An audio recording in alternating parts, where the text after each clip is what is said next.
সিলেটে প্রায় 14 থেকে 15 দিন অতিবাহিত হয়ে গিয়েছে যে আন্দোলন চলার, এবং এখন পর্যন্ত বিশ্ববিদ্যালয়গুলোর যে অবস্থা, আসলে শাবিপ্রবির সাথে অন্যান্য সাধারণ শিক্ষার্থীরা যারা রয়েছেন তারাও কিন্তু একযোগে আন্দোলনে সংহতি প্রকাশ করেছেন। গতকাল প্রাইভেট বিশ্ববিদ্যালয় থেকে শুরু করে জাতীয় বিশ্ববিদ্যালয়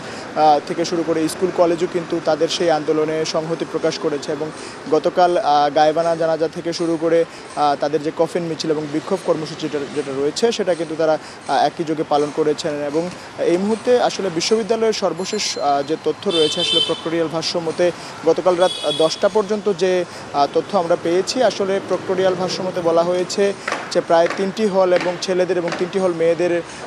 মধ্যে প্রায় 3000 শিক্ষার্থী সংকুলন রয়েছে, এবং 40% শিক্ষার্থী তারা ছেড়ে দিয়েছেন হল, এবং এখন পর্যন্ত আন্দোলনরত যারা শিক্ষার্থীরা রয়েছেন তারা কিন্তু হলেই রয়েছেন। এবং এই মুহূর্তে তাদের যে প্রধানমন্ত্রীর যে ভাষণ যেটা রয়েছে, গতকাল তিনি জাতির উদ্দেশ্যে ভাষণ দিয়েছেন, সেই ভাষণের পরপরই কিন্তু 8:45 একটা বিবৃতিতে কোটা বৈষম্য যা আন্দোলনকারী ছাত্রদের পক্ষ থেকে যারা সমন্বয়ক রয়েছেন তারা বলছেন যে আসলে আজকে